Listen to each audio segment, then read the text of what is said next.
में पहले तो क्या क्या तेल डाला गया था या घी डाला गया था, पहले नाक का पूरा पैसेज क्लीन किया गया और फिर मुझे कहा कि आप जोर से सूंघो, और जैसे ही जोर से लिया एकदम ऐसा लगा जैसे करंट सा दौड़ गया जो नाक से लेकर सीधा सिर तक पहुंच गया, और फिर जो कफ बाहर निकलना शुरू हुआ फिर समझ में आया पूरा अंदर की गंदगी साफ हो जाती जी। तो ये, और जब ये पूरा नेजल पैसेज साफ ये हुआ बड़ी तब ये वैज्ञानिक समझ में प्रक्रिया आया। है मीनाक्षी जी। जी, तो नेजल पैसेज जैसे ही साफ हुआ तब ये समझ में आया कि धुआं कितना कमाल का होता है अगर वो आयुर्वेदिक हो और ये आसपास का प्रदूषण वाला धुआं ना हो, सिगरेट वाला धुआं ना हो।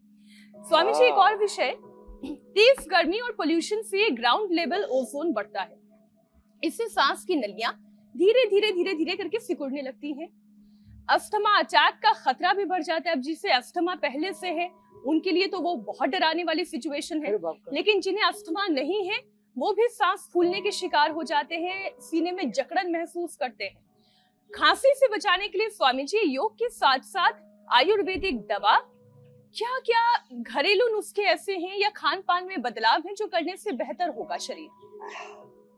होम रेमेडी जी, traditional remedy, research and evidence based remedy, यौगिक रेमेडी, और मैं तो कहता हूँ तेज दौड़ लगा लो सुबह एक बार, और मुंह में काली मिर्च और 3 से 5 काली मिर्च और 3 से 5 बादाम, धीरे धीरे उनको चबाते रहो, अपने आप नाक खुल जाते हैं। जिनके नाक बंद रहते हैं सुबह उठ करके छींक आती हैं और कफ कोल्ड आते रहता है, या ब्रोनकोम और स्वासारी या कंठामृत मुंह में डाल के चूस लो, या ये जैसे अदरक और हल्दी मुंह में डाल करके, वैसे तो हमने अदरक का ये वो भी बना दिया, कैंडी भी बना दी, इसको मुंह में डाल के चूस लो, नाक एकदम खुल जाएगा। घरेलू में सोट पीपल काली मिर्च त्रिकुटा, उसको जो है शहद से दे देते हैं, चलो लेट करके कर लो, शहद से सोट पीपल काली मिर्च, और हाँ हल्दी, अदरक, तुलसी, वासा, पान के पत्तों का रस, उसमें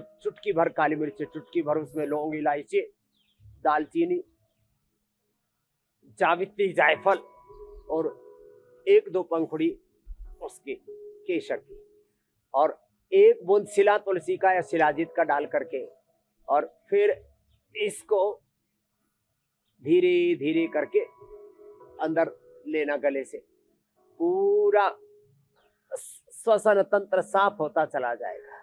बड़े अद्भुत चीजें हैं ये।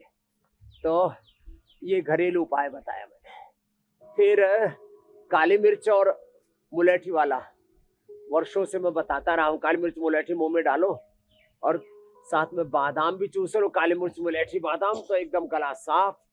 और हमारे यहाँ तो खदीरा आदि, लवंग आदि वटी सदियों से बनाई जा रही थी, अब इसका वैज्ञानिक स्वरूप जो है ब्रोनकोम और कंठामृत के रूप में सबके सामने है। ऐसे एक एक बात बड़ी महत्वपूर्ण है। ऐसे ये अभ्यास और ये पवन मुक्तासन ऐसे कर लेना, पवन मुक्तासन, उत्तान पादासन, नौकासन आदि, जिससे जितना बन पाए, पवन मुक्तासन, उत्तान पादासन, ये नौकासन, ऐसे सहजता पूर्वक। आज यहाँ मेरे चारों तरफ Patanjali wellness, Patanjali herbal garden, संत कुटीर, पतंजलि विश्वविद्यालय, यहाँ आचार्य कुलम, गुरुकुलम, और उसके बीच में ये जो भी यहाँ सेवा देते हैं, ये सेवा सदन है।